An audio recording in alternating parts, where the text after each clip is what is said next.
On this week's episode of Devil's Trap Podcast, hero or psychopath? Depends what's in your blue Solo cup. Let's do this.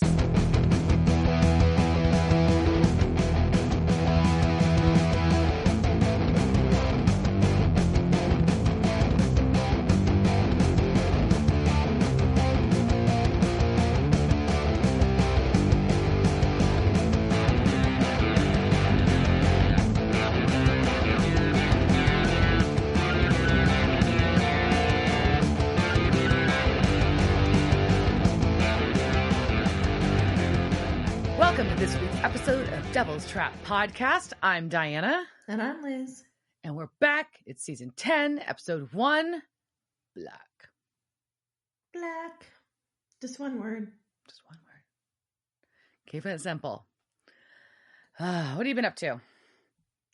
You know, watching all the television. And so, you know, I've watched every single fucking Christmas movie that's come out. Things that are not on Hallmark. I've watched all the Christmas movies that are not on Hallmark. So Red One was really good. So good. Yeah, I really like the folklore of it made me happy. The fact that Sabrina played Gryla was the fact that Gryla was in it, and then it was just so it touched all my buttons, and it didn't have a romance. It did have like the father son stuff in it, but you know I just thought it was good. I strongly appreciate your endorsement of it, and I recommended it to multiple people as well. So yeah, no, it's good. It's action packed. It's a good way to waste some time, and so there was that, and then this is a warning for you guys. I watched No Good Deeds, which is a new Lisa Kudrow, Ray Romano thing. And there's an episode where they started off with Wayward Son. And I was like, what the hell? I was like, did I screw up and like go to Supernatural? I was like, what the fuck? I'm like trying to find my remote and be like, God damn it. Like I didn't mean to put on the show. And then it was still that show. They just opened with that. And I was like, you can't do that. I don't know why nobody told them that you can. There's only one show that is allowed to open with Kansas. Yeah, it's forbidden for everybody else. Didn't they? It should be. Like I don't understand why there is. I'm sure there's an F word. I'm just not, on the things that people have F words on. But yeah, so that was that's mainly been my stuff. I've been yelling at the TV a lot. Like you do. Like you do. Yeah. I mean, we're just I think when you can listen to this episode, it will be at Christmas time. So a lot of holiday prep and activities in my world. Yeah, I don't know. I got to go to some cool parties. That's what I got. I don't know. And some of us just don't do those things. Well, to be clear, both were in the same night. So it wasn't like it's like spread out like I'm going to like a party every night. But I had an excuse to dress up. Oh, that was cool. Christmas festivities. And, but you're really into this season and good for you. I am a lover of the holidays personally. So, yeah. Getting to see some folks and be festive. Sure.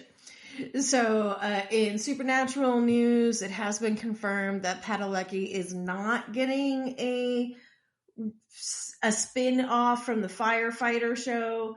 They his arc is just completing on there, and they're like, it was really good, but no, that went was a rumor that went too far, I think. So, so he so far is still looking for a job, I guess, but we'll see where he goes. But I honestly, no offense. It's just, I don't know, that's not my flavor of show. No. And so kind of glad I don't have to watch that one. So selfishly glad that didn't work out. Selfishly glad they're going to have to maybe find something else. So yeah. Nice. Well, so between seasons, Liz informed me that there was a 30-minute special that aired about Supernatural between season 9 and season 10. Yeah, that was a very special Supernatural special. That's really the name of it, is a very special Supernatural special. And that aired October 6, 2014, the day before season 10 premiered. And it was a documentary style. And because this season is also where they're having the 200th episode. And it was included on the season 10 DVD and the Blu-ray, and you can also still watch it on YouTube. Yeah, I'll put the we'll post a link in the stories at some point. So yes, you can check it out. It's super enjoyable. I think it's easy to forget that this is the 10th season right now. I know, like, I don't know, and we're watching it in real time. I'm watching it like at a different pace than you would have watched it in real time, like when it was coming out.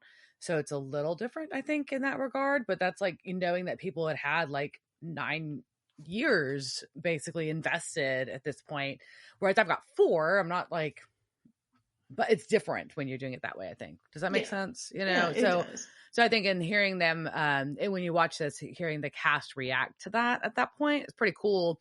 And then also you think about what we've seen with them speaking since then about the series. It's just like, it's kind of a nice to go back and hear that. I thought I enjoyed it. I enjoyed it more than I thought I would. Oh, very good. Yeah, so that was something they did in the in between seasons. Also, before season 10, like, so it was renewed on February 13th, and on March 24th, Misha was saying, that it was not confirmed that he was going to be in season 10. They hadn't made an offer yet. So a fan campaign was started that included tweeting and sending 3,000 postcards and ties to the producers. Damn. And then he was announced as a series regular on May 9th. And then shortly after that, Mark Shepard was promoted to a series regular for season 10 too. So we know that we're going to have both of them for all the seasons. So that's good.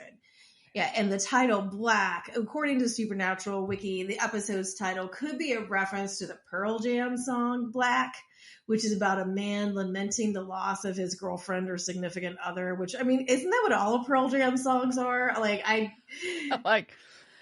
wait, did they...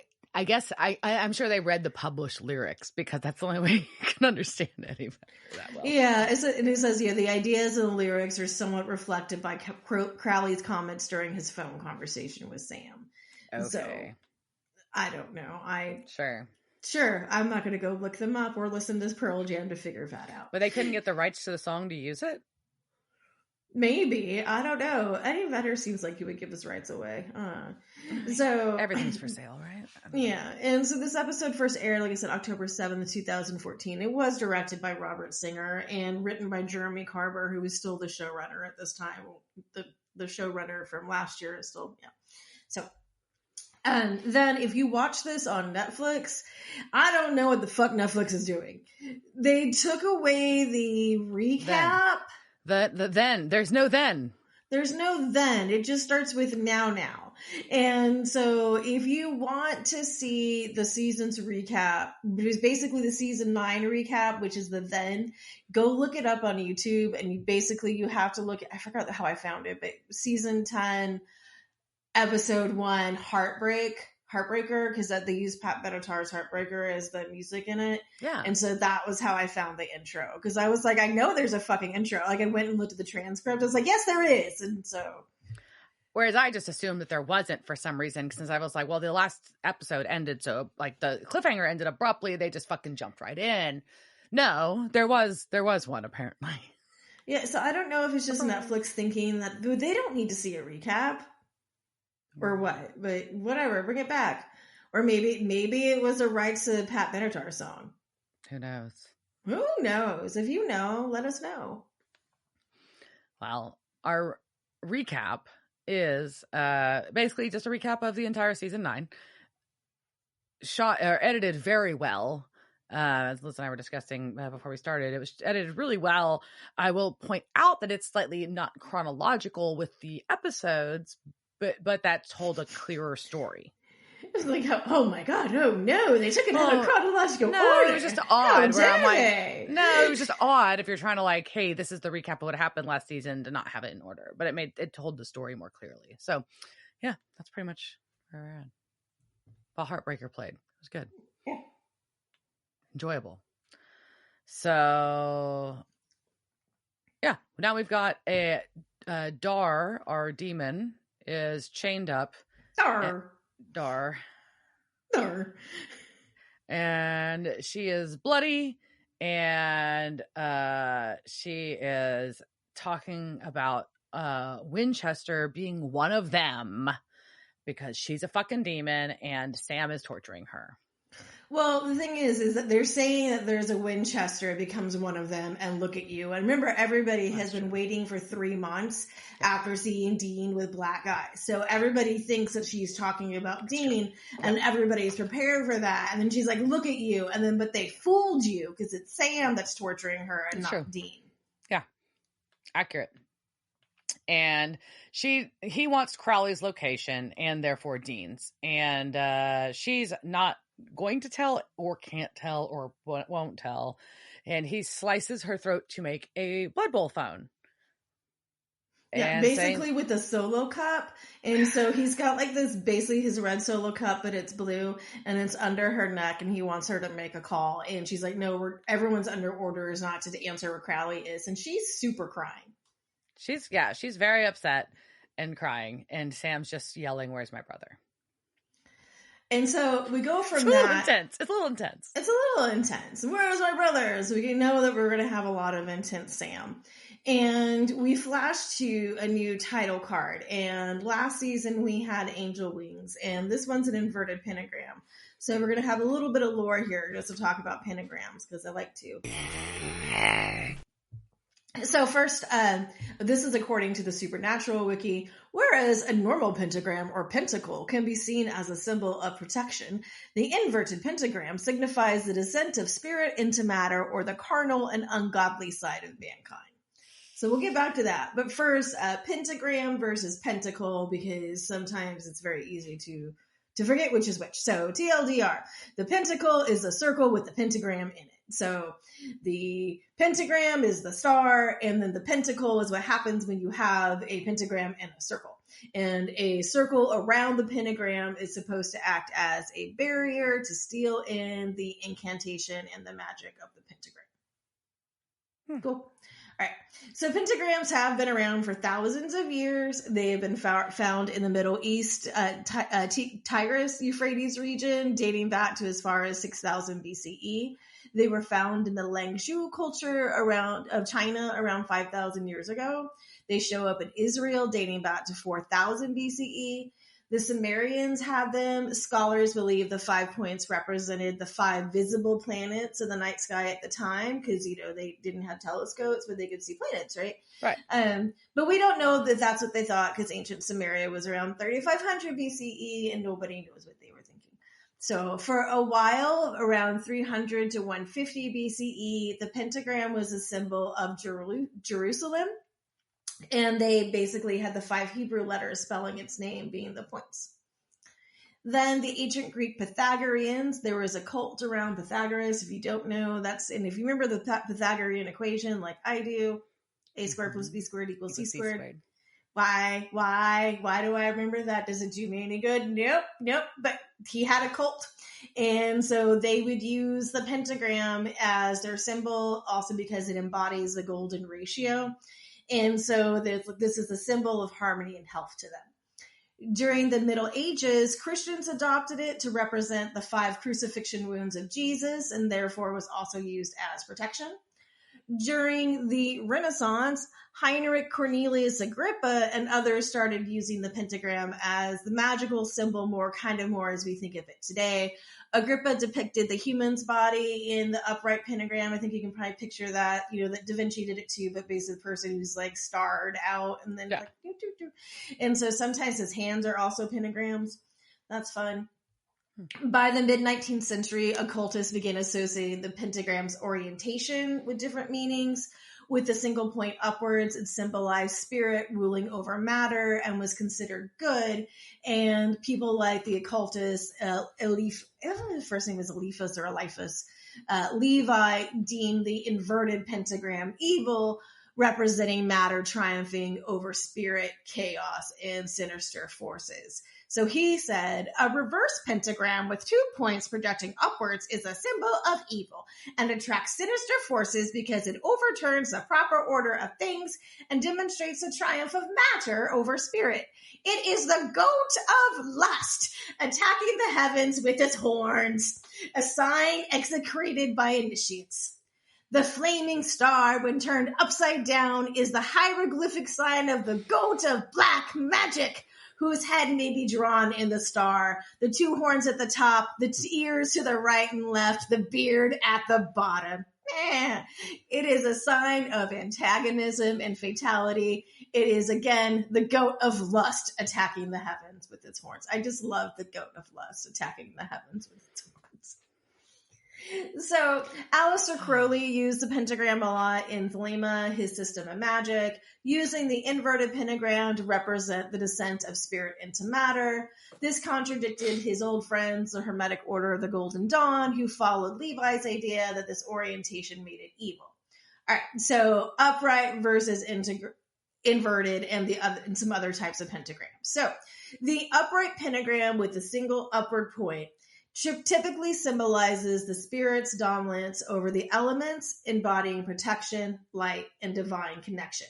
It is linked to benevolent magic, harmony with nature, and is associated with right-hand path magic.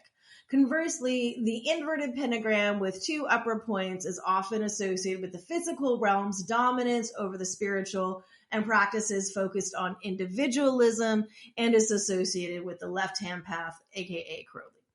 So inverted also began really being associated with Satanism in the 20th century. So that's really where that starts happening. We'll get back to that in a second. There is also the tetragrammaton pentagram. I just wanted to see if I could say that word.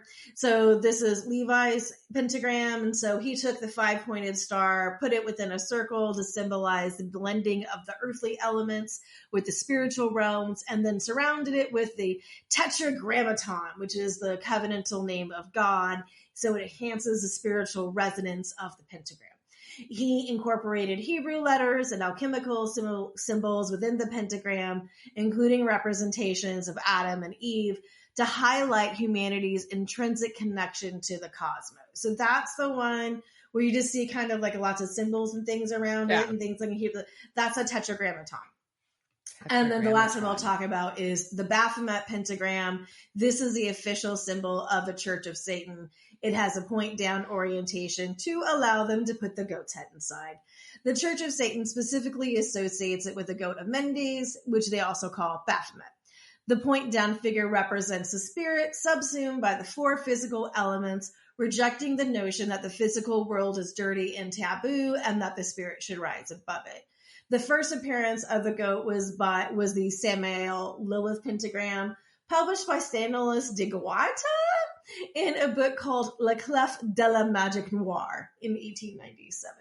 And so because of, just kind of the things I think is really interesting about the pentagrams too is just kind of its rise, and the pentacle is rise and fall within culture, right? You can kind of see that history of it's been around for a while, and it really wasn't until the Renaissance, but really almost like the 1900s where we started really kind of getting the more like magical things, and then it's just kind of what society puts on it, right? And for the longest time, you weren't allowed to put that on a soldier's grave, but now pentagrams are included in specifically the pentacle is included in the symbols that can be put on to the official, the U.S. sanctioned soldiers' graves. And, there was a lot of schools where, in the 90s where, I'm sure it's probably going to come back soon, but where pentagrams and shit were being, banned from schools because they were like being associated with Satan and whatnot. But, they'll come and go in and out of fashion, but. And I was just talking. So the inverted pentagram is not necessarily evil. It just depends on what your religious practice is, or just kind of what your belief, and just what you want to put on it. Oh. Any questions? No. Nope. All right. So that will be we'll see that. So you think about that's like a lot of symbols. I think a lot of ancient symbols. I think that applies to is really what. You look at the swastika. And then modern. Yeah, the swastika is a great example of that as well. But it's how it's never going back. But nope. That ship has sailed. That ship has sailed. But you can still the thing is you say that, but if you go into if you go to India, you can still buy tons of fabric with swastikas all over it because it doesn't mean the same thing. No, so no.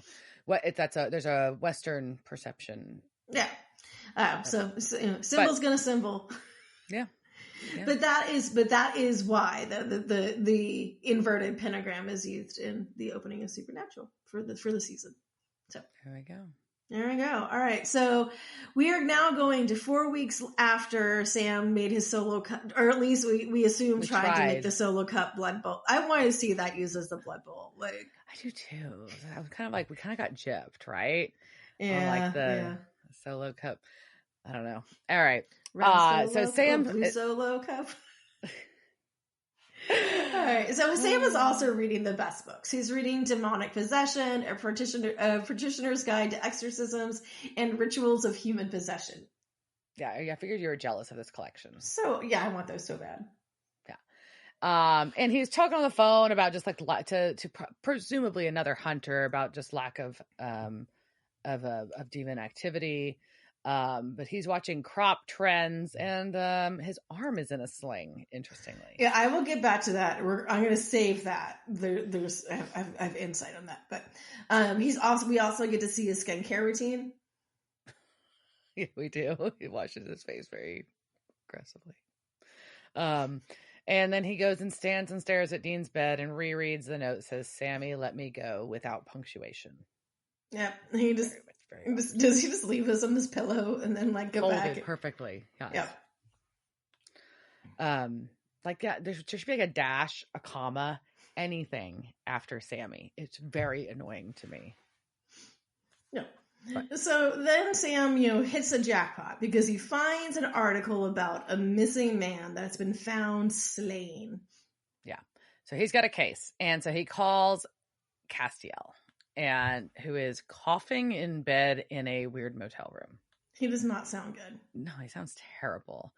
And basically Sam explains to Cass what he found, and this guy's been missing for 3 years. He had murdered his family, and Cass is just like coughing a lot. So Sam's like, "Ooh, I probably shouldn't have called him. No, never mind.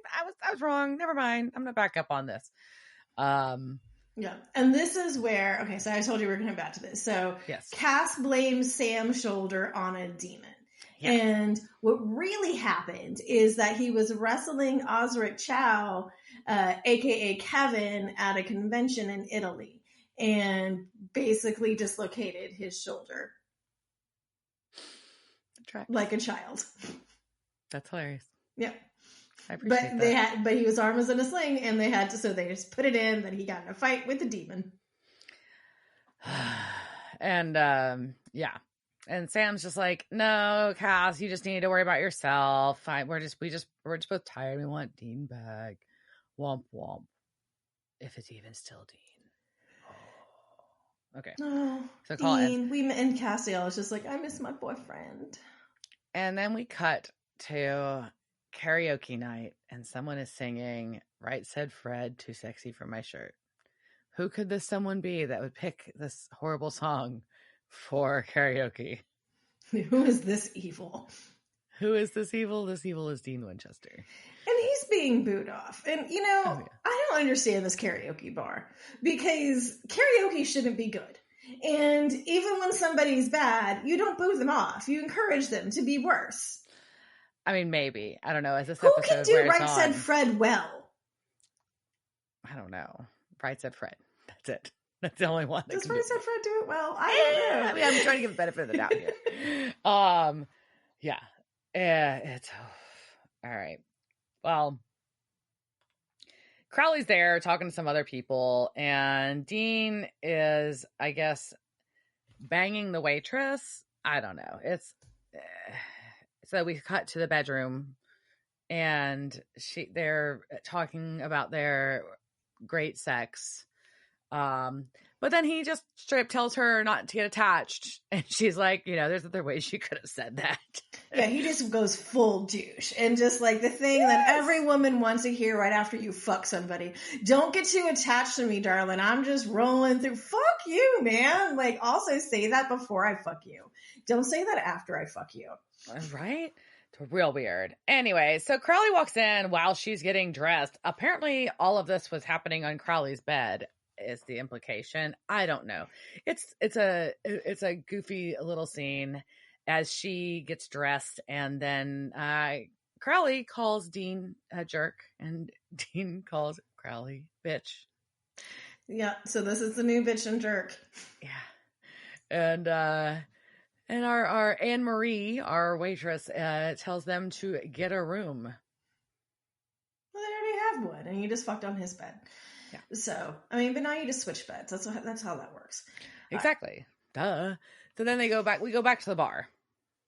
Because there's a very, very, very serious game of foosball that has to go down. And these are these two guys that we saw Crowley like talking to like very, very like intensely while Dean was singing, and apparently he was talking about the foosball game, which is silly, but okay. So now we've got a foosball for beer. I don't know. And while they're playing, Crowley's trying to talk to Dean about Anne Marie. I don't know. It's an odd exchange, but while this game is taking place, some dude is getting really like rude and handsy with her in the bar. So Dean flips his shit, follows the guy outside, punches him a lot. Like and just, but generally just makes everybody uncomfortable. And it's like that moment where it's like, oh yeah, cool, you're defending this girl that's, getting like gripped on by her, and they go, oh shit, no, this has gone horribly wrong. Way too far. Yeah. And she just looks kind of like shocked and unimpressed. And Dean has to go back inside. Yeah, and there's somebody with like really big eyebrows who's also watching this. Staring him down. Back at Crowley, goodness. Castiel's motel. Castiel's at his motel room. Hannah shows up. And he answers the door with his robe open, and it's awkward for her. And then... But she seems like it's kind of like awkward in a good way. She does not seem upset. She's just like, oh, your robe's open. This is awkward, but like... So he gets dressed... I was going to say, we learned that the Angels have made a collective. They have not elected a leader. They're just having a lot of meetings, and maybe we're finally going to get an anarcho-collective. But it doesn't seem to be going well. Aunt Hannah is just like, we need your help. Yeah. It's not the most effective structure, typically. But that's okay. We can get into a political debate about the glory of a collective versus an authoritarian government, but sure. Hannah and Heaven, though, they really need his help, and there are rogue angels that are around, right? Right, because there are Daniel and Adina are the angels that don't want to go back to heaven, and they killed an angel that was sent to retrieve them. And Hannah thinks they must be found and punished for the sake of all, which is a very scary thing to say. Mm-hmm. So she wants Cass's help. Sam is visiting the Portage County, Wisconsin Sheriff's Office to see about the investigation into Drew Neely's murder, but it might not actually be a murder because they've got some interesting footage to show him. And we get a flip back and forth several times. Dean's at the Silver Spur, and I don't know, he's about to fight the dude that was watching him beat up the other guy. Eyebrow demon. While in the footage, we see that Dean was actually at the gas station. What is it? Sip and Shop. What is it? Gas and Sip. Like Gas and Sip. Jeez, I always get that one wrong. It's a Gas and Sip. So, he's just sitting there. He just wanted to read a porno mag at the Gas and Sip. That's what he wanted. But no, apparently he's going to get attacked by Drew Neely and then going to get stabbed by Dean Winchester. Yeah, and Dean just beats his ass. Yeah. And then while that's going down on the footage, Dean is beating down this guy for being like the douche at the gas station. He can't accept that the bitch is dead. These apparently are Abaddon's followers who are now tracking down Dean.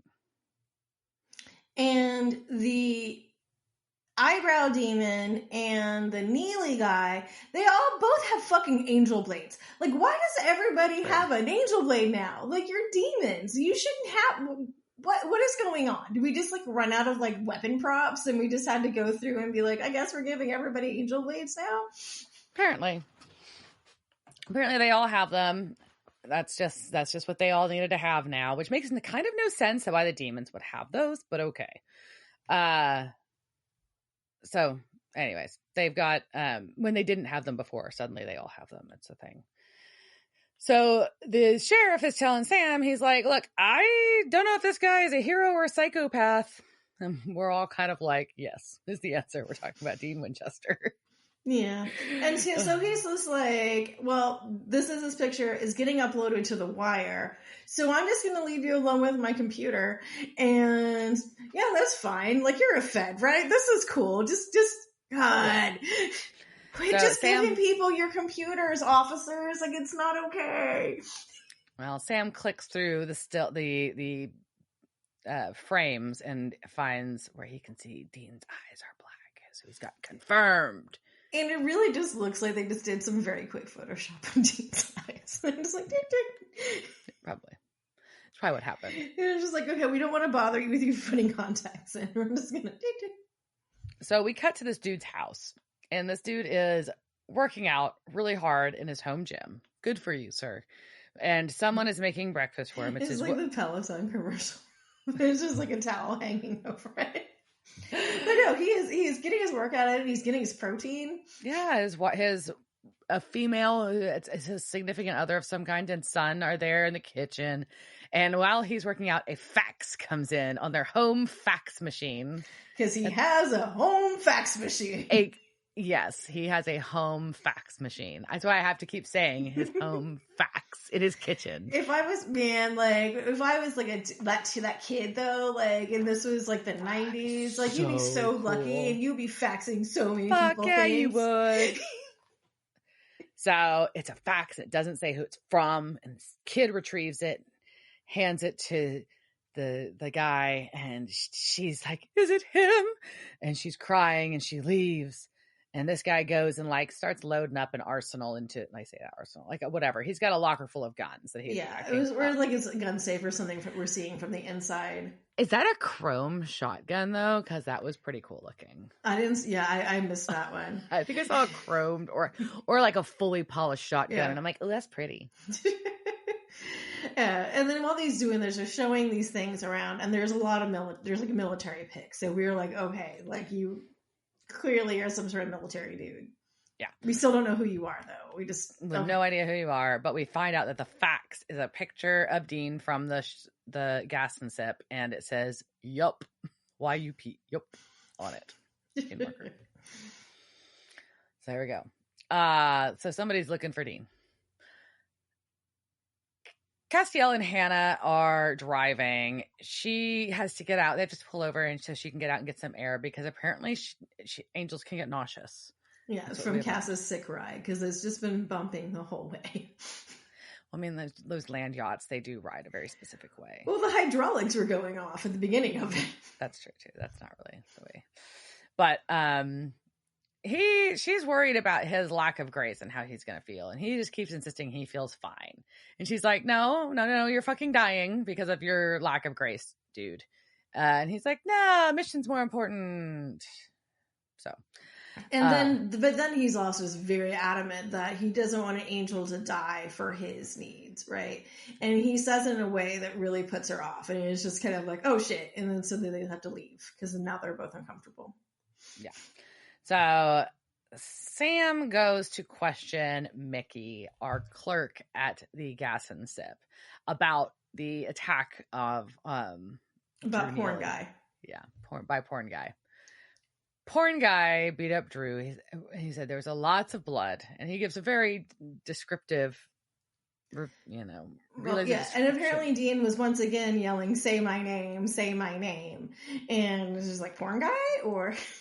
Yeah. And how would this angel know his name? Like, you didn't introduce yourself. And I'm sure he'd be like, I can't say your name. I don't know what it is. Oh no, this demon would know his name because the demon was after him. That's true. It was in his text. Have to know who he was. It was in his text. Yeah.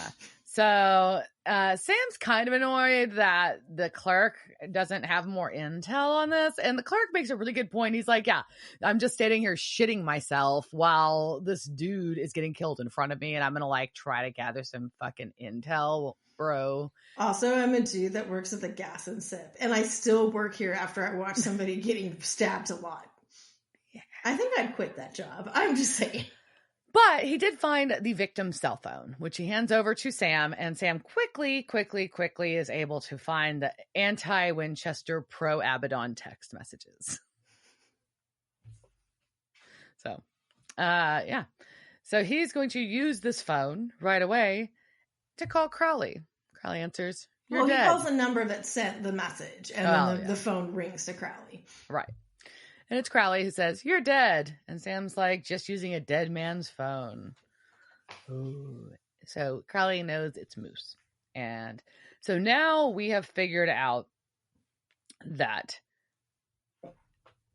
the attacks, this is 2 attacks on Dean, could have been, and we find out in this conversation that were staged by Crowley, which is kind of fucked. And but they were still Abaddon followers. They were Abaddon followers, but Crowley set these up to attack Dean. So, and Sam's like, "Well, my brother's dead anyways." And Crowley then explains, "No, actually, it's not a demon inhabiting Dean's body. It's actually Dean. This, because of the mark, it basically like his soul turned into a demon soul, kind of." He's so twisted that it twisted itself demonic. Yeah. So he became a demon. Dean became a demon. A demon didn't inhabit Dean. Correct. That was harder to say than it seemed, just so you know. So, yeah. So pretty crazy. And Sam's like, "What the fuck ever. I'm still going to find y'all. I'm going to save my brother, and I'm going to kill you, Crowley. Y'all aren't best friends. I won't allow it. You can't be besties with my brother." And Crowley's just like, "You're just jealous of me, and they're going to write books about us, like the misadventures of Growly and Squirrel. And good luck finding us. Bye." So, but in the midst of this, while Sam was on the dead guy's phone, he was using his own cell phone to track the location of the number that he was calling Crowley on. Yeah, and he's doing this all while he's pumping gas, and there's a woman just getting gas on the other side of him. And I just imagine, like, just being the woman at that pump and just hearing somebody, like, the yelling, like, all the shit that Sam was yelling on the other side, and just being like, "Why? I just want to get gas today." Like, $5 is fine. I don't need to fill up. It's fine. It's fine. It's fine. There's a gas station down the road. It's fine. Well, Castiel and Hannah are now in the woods. There is a truck and a tent covered in sigils, and they find Daniel, the angel, fishing in a creek. It's actually quite lovely and peaceful and pretty. And Castiel's like, he talks about him as fishing, and Daniel talks about how much he likes fishing, and anyways, and then it's a metaphor for freedom and stuff. Because basically his whole thing is that, like, he does not want to be taken back to heaven. He likes the freedom that he has found on earth. And Hannah's like, "That's fucking nice, but fuck that. You're under heaven's command. Come on, you got to go. Not optional." And but Daniel's like, "Look, we fell and I didn't want to fucking fall, but now I'm here, and so I kind of like it. There's freedom and individualism and choices. I found myself, and I want to keep that. Thanks." And Hannah's gonna stab his ass, which is not nice. And also it's not what Castiel signed up for. He was not like that. So and he just wants to, like, this is the time where we're gonna talk it out. We don't need a stabby. We gotta wait for where this woman is anywhere. And then Daniel says something ominous about the nighttime being revelation, and is just kind of creepy when he says it. I thought he was talking about, like, how pretty, like, the sunset was. Yes, but I also, it becomes ominous, especially when you use the words revelation on the show. Yeah, that's fair. Well, back at our bar, Crowley is admitting to Dean that he sent those demons to keep Dean sharp, and that because the mark must be sated. Gross. I didn't like that. Anyways, but I mean, it's not wrong. It just sounds gross. And so, anyways, it's basically that Crowley's like, look, we just got to figure out a professional future because I'm over this fucking bar bullshit. We did this. Okay, let's go. We got your wings and your karaoke. Let's fucking go now. And Dean's like, no, you said we were going to Hell the Moon and I'm having fun. And I also don't want to go back. I don't want to work. That sounds awful. So I want to do this. This is what I want to do. You said we could do this. I don't have to do the work thing anymore. And Crowley's like, well, no, we're gonna go create a perfect hell. It's cool. The party's not gonna end. We're just gonna move it. Get out of the club circuit and start the stadium tour. I appreciated that. And then he's like, but I also talked to Sam, who's tracking us, so kind of gotta get moving. And Dean's like, you sold me the fuck out, didn't you? And Crowley's like, whatever, I'm over it. Let's come on. I've done this all for you as a fucking favor and a fucking gift. Take the night to fucking decide what you want to do. Let's go. Bye. Yeah. And then so we cut to Sam driving, and whatever car he has stolen, the engine dies. Yeah, I don't know what this car is. We have not seen this car before. Anyway, it's just a stolen car. It breaks down the side of the road in they drive a lot of abandoned highways at night. Well, I mean, they just drive a lot. Sometimes you just don't want to be on the highway. You want to take the back roads. They're prettier. They're more interesting. But another car pulls up behind him, and it's the wannabe Jeremy Renner from earlier. It is. He is a wannabe Jeremy Renner. It's our fax guy. I'm sorry. He is. Well, and he's like, oh, I can help because Dean, poor Sam's struggling to open the hood even with his arm in a sling. And bitching about let's talk about how modern cars are hard to work on with their computers, like they do. And then he's like, oh, there's your problem right there. And he points to this switch box that has a red light on it and two cables coming out of it. And Sam's like, what is that? Which also was a striking question since Sam knows a little bit about cars. We know he's helped Dean a lot. And guy's like, that's your kill switch. And here's the remote. Yeah. And I was like, fuck yeah, I want this kill switch. I love a kill switch. It's so great. They're so cool. Then he punches Sam in the face. Yep. And he knocks Sam the fuck out. Knocks him the fuck out. Which is, again, poor Sam, his brain, beyond, being, inhabited by an angel and getting cooked by trials, he's just gotten hit in the head so many times. It's definitely at risk of some long-standing concussion injuries. The hunter life, just where they just start forgetting things or go psychotic. This is why, because he just got hit in the head a lot. Well, Dean is doing shots, and we get a montage of him doing a fuck ton of shots and singing karaoke not well, including the song Imaginary Lover by the Atlanta Rhythm section. And finally Anne-Marie is just fucking embarrassed for him and takes one of the shots away from him. And then he gets in a fight with the karaoke guy. Finally, he wakes up in bed and she's trying to give him water, which he declines. Dumbass. When somebody is trying to force you to drink water, if you're over a certain age, you need to drink water. Yeah, they have your best interests at heart. Yes. No one's ever trying to hurt you with water. No. If they're forcing you, even if you don't need it, just fucking drink the water. You need it. You need it. Yeah. So he's now he's suggesting that they run off together. And she's like, dude, we barely know each other. And then he's like, but I defended your honor. And she's like, yeah, first. And you kept going. And whatever you have going on has nothing to do with my honor. I was like, damn. All right. Thank you for pointing that out. But she just thought he was a good guy playing bad, but now she doesn't know. Ouch. That was bad though, because Dean is not going to let her get that little tiny nudge of a jab in. He didn't appreciate that, so he's going to go real mean. I don't like it. And he basically calls her a skank. Yeah. Which is my word, bring skank back. But she's very self-actualized, and when she walks out, she's just like, I'm just going to think I deserve that because I'm fucked up. And I'm like, yes, girl, I hear you. I appreciate you knowing that you're going to feel this way and blame yourself. It's so fucking rude. I don't like it. It was unnecessarily rude. And she should have been madder. Yeah, probably. But she should have thrown that water in his face. She should have. Well, we've got 3 angels sitting around a campfire now. We got Cass and Hannah and Daniel. And he doesn't understand why the other angels don't see what the wisdom that he sees on Earth and where he's at. And Hannah just straight up does not at all. And we kind of get a hint that Cass does get it. Obviously, he spent a lot of time on Earth. This has kind of been Cass's team free will thing for a while.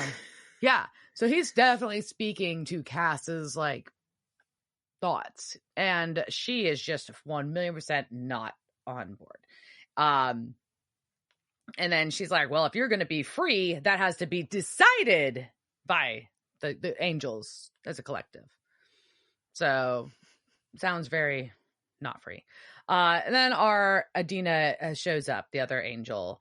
And as she arrives, she's like, we're just not going back. She comes in and she fucking ramps the whole thing back up again. Escalates it just right back up. Fuck, man. Fucking takes it full escalation. We've got Castiel and Daniel trying to calm everybody down, but Hannah and Dina are going to get into it. There's blades. We have a fight. And then there are all like, everybody's about to get real fucking stabby, and Castiel has to stab Daniel to protect Hannah. It's sad. And then Adina slices at Castiel and runs away. So she gets away after all this. Daniel's dead, and she gets away after all that. Fucking lame. So anyway, our weird fax machine dude is dragging. His name is Cole. I think they called him that in the somewhere. They may have said his name. His name is Cole, but it's in the credits. I don't think we saw it, but that's okay. Yeah. But it is in the credits. His name is Cole. He does drag Sam into a barn where he zip ties him to a chair. And Sam is like, who are you? And then he just starts telling a story about flipping over the handlebars on his brother's bike when his brother did a wheelie. Yeah. And then he just starts telling him that Dean and him go way back and that he's hunting Dean. And that's never a good idea. Not a hunter, but he's hunting Dean. Yeah. And Sam's like, yeah, you really shouldn't. He's kind of a monster. And the guy, Cole. And he tells him to go back to the army recruiting ad that spit him out. He does. And Cole's like, no, Dean's prey and I'm a monster. Nope, you don't get it, Cole. Nope, no. No, he means kind of literally. Thanks. Thanks. That's not what he meant. Yeah. So Castiel and Hannah are driving again, though. And she's like, we have to report all this shit. We have to report it. And Cass is very upset. He's like, no, they just really want to be left the fuck alone. And now we have another angel dead. And she's like, well, without rules, there'd be chaos. That's how you got Naomi and Bartholomew and Metatron. Crazy people rise up in chaos, but... And he's like, yeah, but not all bad comes from chaos. That's how you get art, hope, love, and dreams. And those are, fun things come from chaos. Chaos can be good. But Hannah's like, but those are human things. And it's so very weird, especially because she was bleeding when she's bleeding like her meat suit's bleeding like a human. Yeah. Right. And it's so very confusing. Like now that they're back in heaven, do they have their wings back? Like, what's your level of angeldom? Like, are you just like, because she would look damaged, right? Right. And then, but that's her same suit that she was in heaven. I don't know. It's very confusing. Yeah. But, so we've got that, and then we cut to baby. And Dean is driving. And he answers a phone call from Sam's phone. And he feels all proud of himself. He's like, I left your tab open at the bar.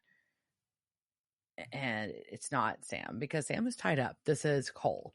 And he refers to himself as Karma.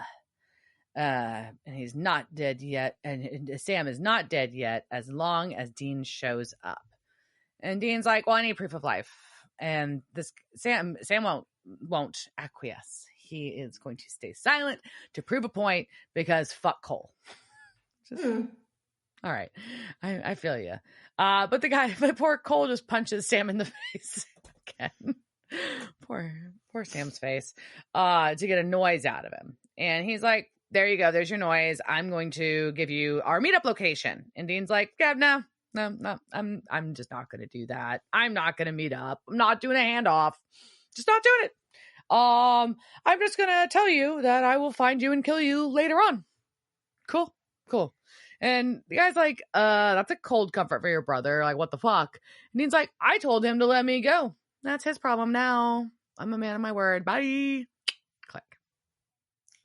Yep. And then he hangs up on him, and Cole walks around like not really knowing what to do. And then Dean just stares really hard at the road. Stares very hard at that road. So hard at the road. Yeah. It's very intense. Crazy. So, yeah. All right. Before I get to anything else, I'll do cast because I'm like, so much. Casting couch. It's the casting couch. Were they on that show that time with that guy? La la la la la la la la la la la. All right. So for our cast this week, we've got, of course, Cole Trenton, aka Fax Guy, that is played by Travis Aaron Wade. He is in multiple episodes. You've also may have seen him in episodes of NCIS, Alias, Cold Case, The Closer, Criminal Minds, CSI, Rizzoli, and Isles, and he was a soldier in War of the Worlds. Anne Marie, our waitress, was played by Emily Fonda. She's been in episodes of Witches of East End. She was a sexy girl in Big Eyes and Martina in 50 Shades of Grey. Adina was played, our angel was played by Judd Taylor. She's in a couple episodes of Supernatural, been in episodes of Smallville, Dawson's Creek, CSI Miami, Ghost Whisperer, 2.5 Men, Mad Men, The Mentalist, CSI Las Vegas, and was Stephanie in My Five Wives, a Rodney Dangerfield film. Daniel, our other angel, was played by Giacomo Besato. Yeah, I recognized him for sure. He's been in episodes of Fringe, Arrow, Wayward Pines a few times, X-Files, Once Upon a Time, Travelers. He was a trick-or-treater in Scary Movie, the morose kid in Freddy Got Fingered, a hip-hop wannabe in the movie RV with Robin Williams, Russ in iZombie, which was a regular character, Connor in Nancy Drew, a regular character, and has most recently been Jerome in The Good Doctor, which is a series on currently, and a couple dozen episodes of that. So Dar, our angel from, our demon from the beginning, a couple episodes of Supernatural, also has been in episodes of 4400 and Van Helsing. And our demon that gets his ass kicked, they call him a scarred man, the one with the big eyebrows and the short beard. Big eyebrow demon was much more descriptive than scarred man. I'm saying that's Nigel Avanis, and he's been in episodes of Smallville, Fringe, Almost Human, Arrow a few times, Prison Break, Batwoman, and was a merc in Chronicles of Riddick. Lastly, I must reference our Mickey. From the Gas and Sip was played by Zachary Golka. He's been in episodes of Frequency, Ghost Wars multiple times, and Flash. Very cool. Yeah. So, holy shit, this episode. It's like chaos comedy and philosophy. Right? I don't know. Yeah. I mean, the ending was something, and it made me ask a lot of questions that I don't know, that I'm hopeful we'll get answers to in future episodes. Yeah, I mean, no, they're just not going to answer your questions at all. This is, they're just going to be wondering. Supernatural, that's what they're going to play this whole new thing this season, where they just don't tell you. Because I'm like, well, does Dean have some demon abilities where he can just tell where this motherfucker is? Doesn't something else come from it other than just having black eyes and being angry all the time? You would hope, right? You would think, but I don't know, like, what happens when you're this kind of demon, right? And different kinds of demons can do different things. Well, because he already has kind of super strength from the mark. So we kind of know that already anyways. So, yeah. It's crazy. And who the fuck is Cole? What the fuck? Yeah. Fucking Cole. Yeah. Oh, man. So, I don't know. Whatever it is, his chick did not seem stoked that he'd found Dean. Or was she really happy and because she was mad about Dean? I don't know. That was hard to read. But I got the impression that she was not thrilled that he was going out on this mission. So yeah, it was a something, this lead back in. Yeah, and what will happen with Cass and Hannah, on their buddy road trip. She's such a fuddy-duddy. She is. She's an angel with an angel stick up her ass. For sure. The angel blade is firmly lodged up there. But she's also just a delightful actress. She is. So it's really hard just to be like, it's like, she just seems like she's very much got the manic pixie dream girl kind of energy going on. Yeah. I can see that.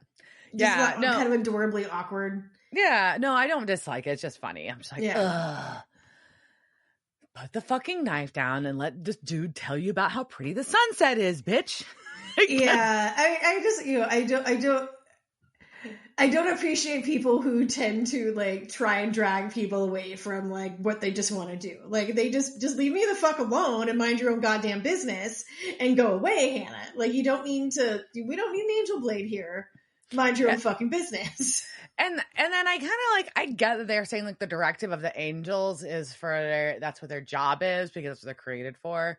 And I'm sure there's like, I get it doesn't help the story, but in my head, I'm like, what does it matter? Is what the collective's not getting their job done because these two motherfuckers want to camp and live off grid? Like, does anybody really care? I don't know. Yeah, but they're also, angels are really into punishing people or punishing angels. Like, and other people. It's kind of like an angel thing, right? I mean, we had Gadriel that was in prison for all, but they're just really into punishing. They are. It's just, like, angels are dicks. Angels, they're still dicks. Yeah. Dickless dicks. Yeah. All right, I think on that note, I think we'll end. And much like Crowley stole it, cheers, jerk.